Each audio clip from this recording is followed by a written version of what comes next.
A dramatic late filing yesterday by FTX's former compliance officer alleging conflicts of interest and wrongdoing by Sullivan and Cromwell. That's the law firm that's now representing FTX in this bankruptcy proceeding here in Wilmington, Delaware. In a 17-page document, Daniel Friedberg alleges that Sullivan and Cromwell overbilled FTX by millions of dollars, manipulated the bankruptcy filing to generate fees for the firm, made knowingly false statements, and aided and abetted securities fraud.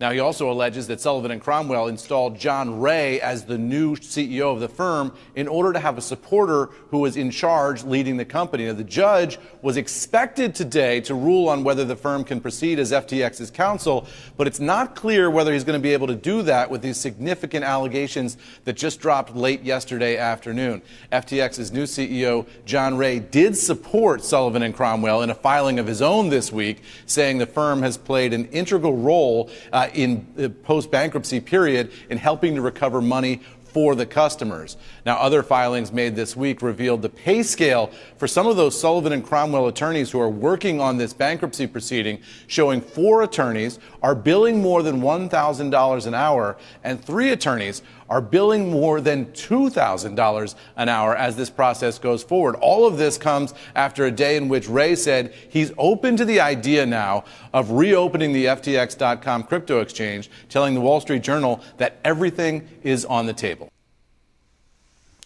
You know, that's pretty interesting how, whenever money is involved, there's always others that try to come out the woodworks. There are others that try to get some of that money. But if this law firm is charging that much, that means that they're taking customers' money, right? And then for them to choose that CEO, John Ray, I believe his name is, so they can have a supporter in there, then, there's some shady practices and some shady stuff going on here. And of course, FTX, SBF, he always has maintained his innocence in this whole ordeal.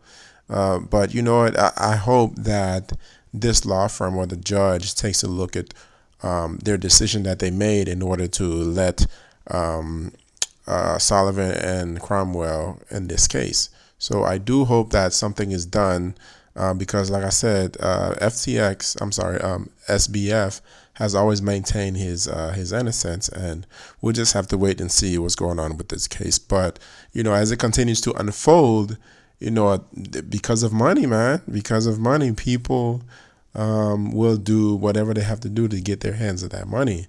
A judge in Delaware has given New York law firm Sullivan and Cromwell the green light to continue representing FTX during its bankruptcy proceedings. Joining us now is CoinDesk regulatory reporter Cheyenne Ligon. Well, not everybody's happy about that, particularly a guy who doesn't know how to comb his hair. Is that correct? That is correct, but not just him. A bipartisan group of senators is pretty upset about this, and the U.S. Trustee's Office also raised some red flags about Sullivan and Cromwell being appointed debtors' counsel. So it's kind of interesting. It's fun to report on because bankruptcy is usually pretty boring, but this has been a ride already.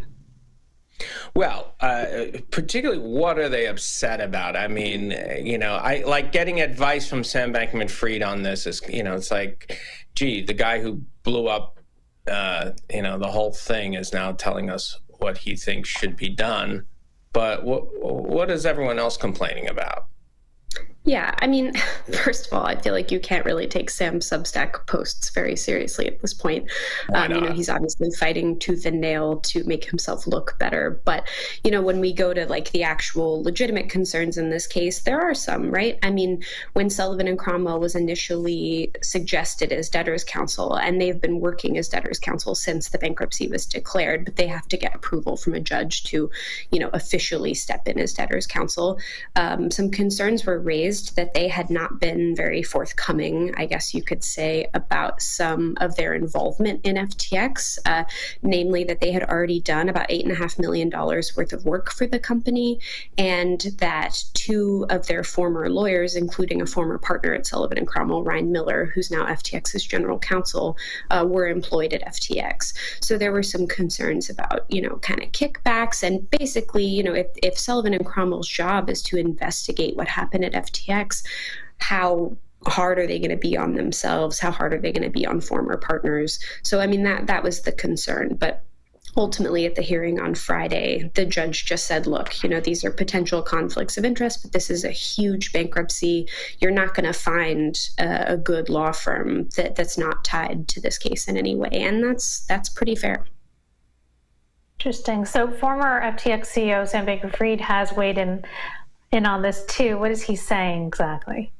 Well, his most recent Substack post basically said that, FTX US is solvent, and that's what he's been saying since this started, and that basically he was pressured into declaring bankruptcy prematurely by Sullivan and Cromwell. So, obviously there's some insinuation there that Sullivan and Cromwell has its finger in the pie, and that, maybe they're trying to take money. But again, it's like, how seriously can you take that? Sullivan and Cromwell was tasked with investigating what happened in FTX. So it makes sense that people that were perhaps involved in the fraud are going to want to throw bombs into the process.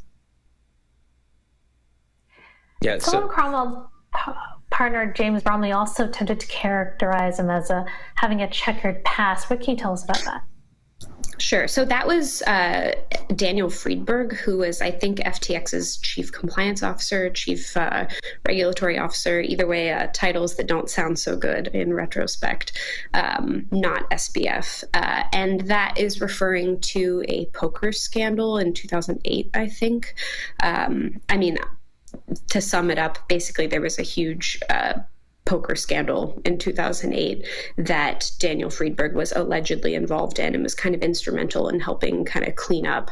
So you could say that he's been tied to large internet frauds in the past. And, it was his declaration that was filed last week that was kind of these bombshell allegations about Sullivan and Cromwell's misdoings. And the judge was like, look, this is hearsay, this is rumors, and I'm not going to allow him to testify. I'm not allowing this to be entered into the record. FTX has always maintained his innocence. As you can see in his latest tweet here on January 19th, he goes on to say, to summarize the best of my knowledge, when Enron went through the Chapter 11 process, John Ray, who is currently the CEO of FTX now, and S&C, which is basically Sullivan and Cromwell, were both lawyers or administrators for the estate, which paid out roughly $700 million in legal fees. So he's implying John Ray and the SEC team, the S&C team, got part of that $700 million. Then, when FTX crashed, someone who used to work for Sullivan and Cromwell partner, chose SEC to represent FTX. S&C pressured me to file Chapter 11 documents, and filed the documents despite my instructions not to. S&C chose John Ray as the new CEO of the Chapter 11 estate. John Ray then chose S&C to represent the Chapter 11 estate. So S&C reneged on an agreement to let me choose the board chair, and then John Ray appointed the board.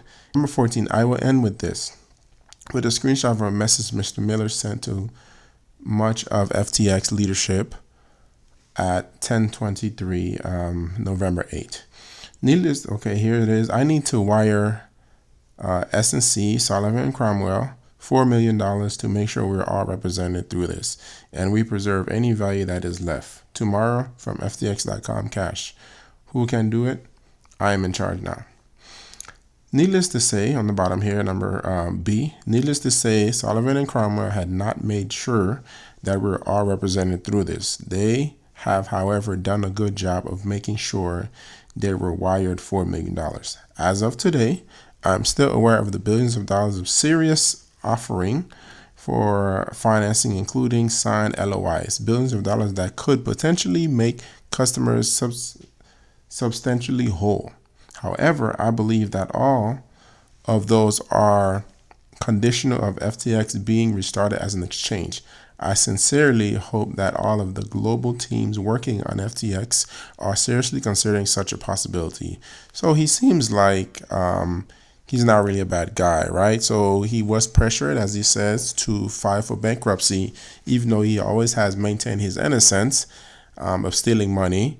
And of course, he pleaded not guilty. But however, he always wanted to give the people whole, and he always said that FTX is sovereign. So, and this latest tweet here is giving us further into the mindset of who he is and what he wants to do. And of course, he is currently at his parents' house on house arrest, awaiting trial, I think, which is supposed to be in October or something like that, later on in the year. Let's continue here. I sincerely hope that all the global teams working on FTX are seriously considering this as a possibility, because I believe it would drive a large amount of value to customers and creditors. I hope at the very least that all global FTX entities are prioritizing allowing customers to get access to their data, to their account data and history. So there you have it, folks. He seems like he was pressured. At least that's what he's saying. And then Sullivan and Cromwell filed papers that he did not agree on. So the trial, like I said, is later on in the year, and we'll just have to wait and see. It's really puzzling that the two individuals are the Gary Yang and what's her name, Caroline, both plead guilty. But this is the head, the head of the company here, Sam Bankman-Fried, who has always maintained his innocence, and he plead not guilty. So this is going to be an interesting case. And for him to, he's not going to stay quiet because he hasn't. He's done interviews. He's over here writing posts. And we'll just have to wait and see as far as what turns out and what evidence comes to light. But if FTX was to restart, as I believe John Ray said, that hopefully people would get some of their money back, and as SBF wishes, that people would be made whole. So thanks again. This is Crypto Deli with another video about FTX, and take care.